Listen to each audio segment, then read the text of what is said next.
Hi, welcome to a video tutorial on the introduction to project management for engineering. Um, Now, let's get this out of the way. The target audience for this is primarily engineering students who are doing some project course or any sort of projects within the university. I am very clearly not a manager at a company, so you won't get any prestigious, life-changing management advice here. This is more of things that you should know. This video is on the things that you should know when you're starting off a project in some kind of engineering. We'll be tackling software-based problems, but I think some of these sort of tips are transferable to other engineering disciplines or maybe something else. But anyway, just keep this in mind, this context, as we go along. Okay, so in this video I'll go over sort of the why you actually do care about project management and why you should refer to it with this name and take it seriously. And then we'll just go over some basics of planning and communication, which would be the most important components of project management, at least for this level. Okay, so why do you need project management? Well, to say this in the simplest possible way, it is because otherwise you will either do too much work for nothing or you will fail. That's basically it. That's why you want to manage a project. What kind of a project when do you need to start thinking about these things? From my personal experience, and everything in this video is based just on my personal experience, this starts if you have more than 200 lines of code. Okay, so at that point already, you need to plan something out. You need to think, why do I need to do this or that? What sort of components do I need for this? Am I familiar with these components? Is there something, what are sort of the expected difficulties I have? How long do I think that this will take, and so on. So unless you already did the same thing like 5 times, you most likely need to sit down and think. And basically what my overall message is with the entirety of this video is just do some kind of project management. Think about it, take it seriously. That's it. There's really not much more that I want to convey to you. But in order to convey this message so that you absorb this and you just start thinking about this, I will give you some more details, but that's it. Okay, so you want project management to not do work that you shouldn't be doing because you could have foreseen some things in advance. Now, what are some examples of how you could fail? Well, a typical one is you have an approach to solve a particular problem. Your project is implementing something, solving a problem, and you do some scouring of the web to see what sort of solutions are out there. You have some method in mind. Then you spend a few weeks or months, depending on the size of the project, doing this. And then one day your friend texts you, hey, have you seen this? Or just stumble upon it some other way. And you see, oh my God, I could have solved this. This problem is already solved. I could have just, downloaded this GitHub repository and it would have been done in like 2 hours. That's one way where you can fail. Or you didn't communicate well with your teammates, your project team members, and you both did the same amount of work, or no one did a portion of the work, and then the deadline is in 3 days, and you're out of luck. So it's things like this that need to be tackled in advance. You need to think about things like this in advance. So that you help yourself, basically. And it's not enough to think about it for 5 minutes and discuss this in your introductory meeting with your team members. You really need to do a bit more steps. It's a bit more involved, and of course you get better at it with experience and so on. But yeah. Okay, so the components of project management. This is all sort of according to my vibes-based analysis. Okay, I again don't have any formal training in this. I just did, I don't know, some double-digit number of projects that took between 2 weeks and 4 months, and this is what I came up with. So, number one, you have planning. Planning it boils down to having a written document where the things that you're doing are explained, and the thing that you will do is also written down there. There's like some components, some dependencies of what you're doing. That's a plan. And then the second thing is communication. So you're working with some people and you need to be on the same page. You both need to think, you both need to have the same plan in your minds. Basically, that's what communication is trying to achieve. And now, of course, I mean, there's a lot more details. What do you need to do to be a nice person? How do you get maybe more out of people if you want to think about this in a Machiavellian way? But how do you make this more enjoyable? That's also like the part of communication, but I won't be focusing on this. My primary task here is how to help you work less and succeed in the end. Now, the rest will be up to you as far as I'm concerned.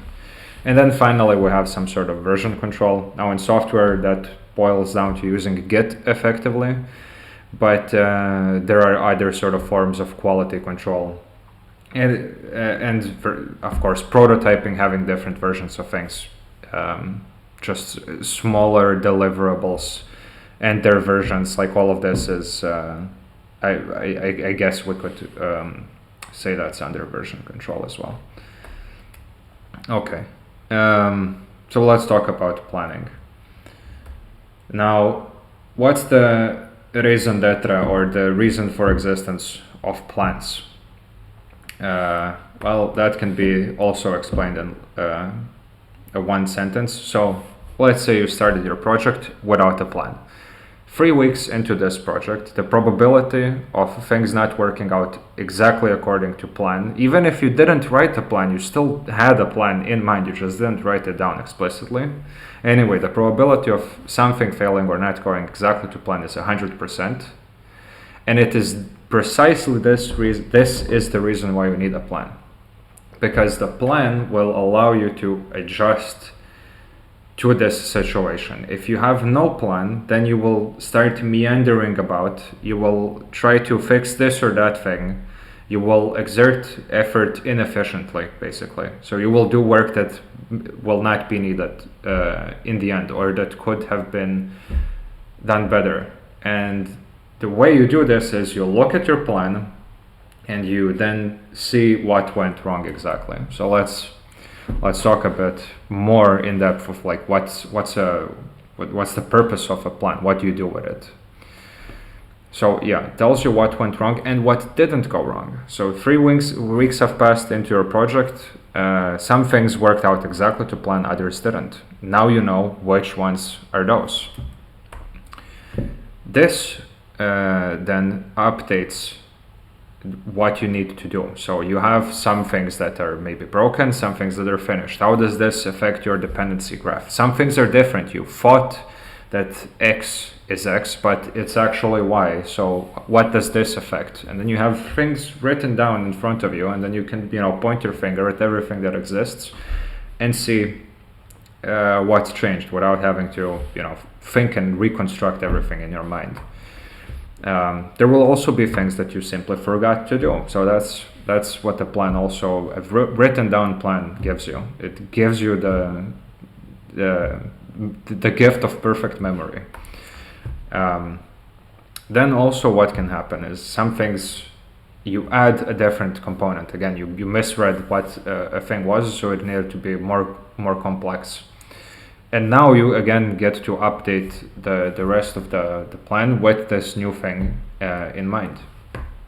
And finally, the most important thing, like already, I'm repeating myself but so that you can remember the lesson here. That with all this, you can figure out what's the best way to proceed with the project. And finally, what does it mean to proceed is you tackle the things that are of the highest priority, and you figure out what the priority is by knowing what components of the plan you have, which dependencies exist, and so on. And then, depending on what's maybe something isn't a priority in the beginning, then it turns out that you didn't do it because, for too long, and now it's the key thing holding you back. It's your bottleneck. Like, for example, someone needs to write a function to log if you're doing, something in software that needs to be logged. And then the logs don't exist, which means that you can't proceed with your data processing and experiment evaluation later on. So now that becomes the priority, and you can more easily see that if you have a plan. Okay, so what is a good plan? I will be, again, very in the abstract here. That's because I don't think it really matters how you structure all this. It's just that whatever method you have will work if it works for you, basically, as long as it has these components. So is it like some sort of a guy's name chart that denotes all this? Fine. If it's all plain text document with just notes, it doesn't even have to be markdown, but if that works for you, that's fine. Anyway, the plan contains the description of what you're doing, why you're doing it, how you're doing it, and when you are doing it. And the it is the big project and all of its subcomponents. Then there are tasks that you have in the plan of the particular things that you're doing. These things are assigned priorities and dependencies, and typically if there's 5 things that depend on one thing, you should probably allocate a highest priority to that thing. So do that first, basically. But that doesn't necessarily need to be the case. Maybe something is very time consuming. Maybe there's something you don't know and you want to do it like sort of sequentially and piecemeal. Do it piecemeal. But it's a high priority, so you should start doing it piecemeal, immediately. It's you should know what component of your plan is like that, and assign priorities. Then, this is very important, you need to have ideally alternatives for the different parts of your plan. So let's say this is in a sort of a wider series of tutorials on the introduction to software and robotics. So I'm just gonna lay some examples from that. So let's say you have a computer vision problem as the part of your robotics problem. You say, okay, this is a fairly simple type of thing we need to detect, so we can use classical computer vision for this. But then the alternative to that would be training a deep neural network, or maybe even better, you want to do it with a deep neural network because that's a better solution in the end. But then, maybe that will take too much time. Maybe it's too difficult to get the data set. Maybe you don't have the compute, whatever. So then you have a fallback option, which would be some kind of a classical computer vision thing. And this ties into having midpoint deadlines for the wins. So let's continue with this example. Let's say you want to do a deep neural network type solution for your computer vision problem, but there's plenty of things that can go wrong there. You might not have the data set, you might code up your solution incorrectly, which tends to be very difficult to debug because there's no compilation errors or anything, but maybe some matrix is transposed on accident and it breaks all of the math, and it's difficult to catch this. So you add a midpoint deadline for when should I have like a minimum viable product out of this component of the plan. And then if it doesn't work out or any sort of step that you need to have it isn't there, then you can go for the alternatives. That's why you have the alternatives. I mean, typically we want the best, most robust, most excellent, most highest performing, whatever thing in our project, but it might not be feasible to go for it. So that's sort of why you have the alternatives, and you have the midpoints to know when to switch to alternatives. Finally, a plan not only divides all of the project into different subtasks, but these tasks are also allocated to the members of the team clearly, so that you know, okay, I'm doing this, you're doing that, we are doing this together, these two things are dependent, so we'll have to link up. We'll have to know what the other person is doing so that we can sort of mesh these two things that we're doing together, whatever it is, you need to have it clearly written down, is the point of this here. And then finally, a good plan is easy to read. Okay, so if it's very cumbersome to use the plan, then you have a bad plan. It should, for my money, it's short, there are simple sentences, everything is in bullet points, but it contains all the information. So that's what's an ideal plan for me. And there are some preliminary deadlines, so I'll review this or that on this or that day. But the point is that it's easy to access this information. It's all crystal clear. Okay, and then we have the other component, which is communication. Now on communication, I will go back to the sort of definition that I had, which was the purpose of the primary purpose of communication is for everyone to fully understand the plan that you have and to then work on it. But I also said the plan has to change, so you need to be able to communicate the need for this change or stuff like this. But it's all sort of it boils down to the plan, where the actual project should be reflected in the plan, of course. Okay, so to communicate, the number one thing you need is the willingness to listen. If you're not listening to your team members, that's it. You're toast. You're not doing anything. So you need to be willing to listen. But then also you need to be willing to compromise, because you can listen and hear the other person, but if you don't care about what they're saying, then it's also pointless. So you need to sort of, this listening needs to have a purpose, and the purpose is that you agree upon something in the end. You compromise on what you should do.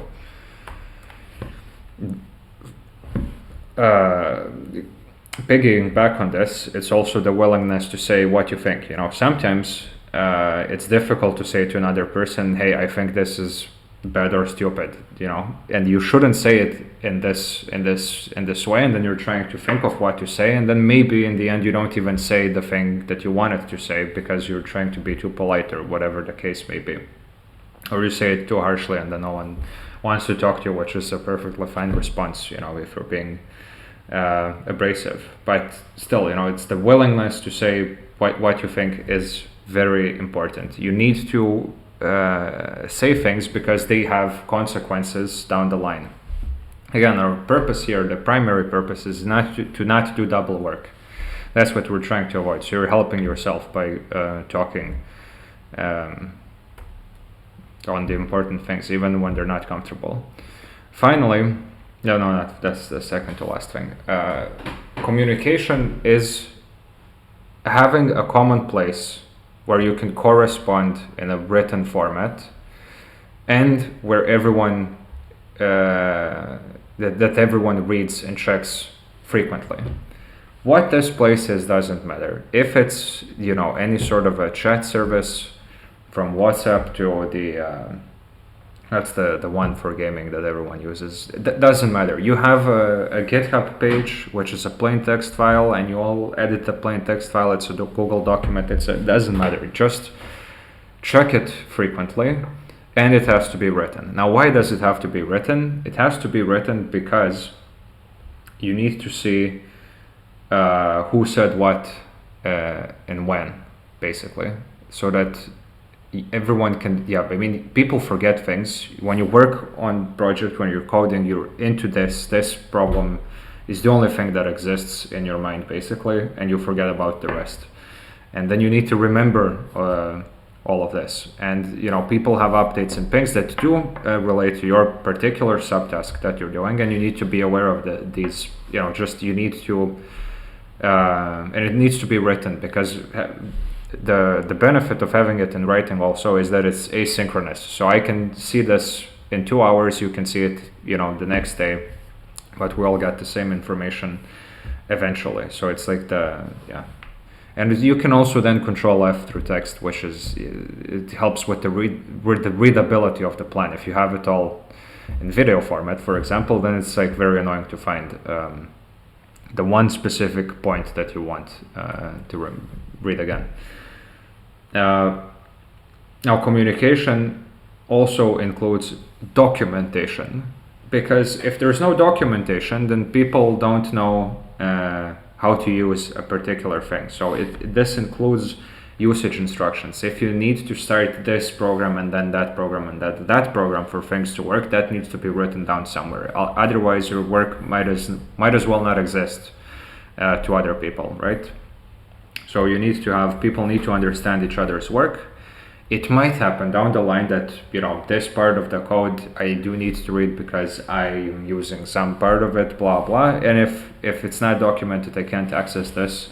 And now, of course, I can ask if we're all team members, I can ask my colleague, hey, what's going on here? But, you know, ideally, if that can be, I'm not saying that this is bad, but if we can do it more efficiently and we don't have to ask for every single little thing or waste 3 hours trying to understand 5 lines of code, then that's just a better situation. So again, we're doing this primarily to just get the work done in the best, most comfortable fashion.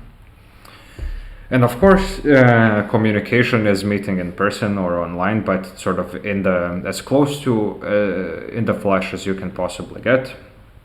Of course, everyone will do this, so it's sort of almost pointless to even say it. But the thing that I will add to this is that if you have a meeting, you should have an agreed upon and pre-written agenda for the meeting.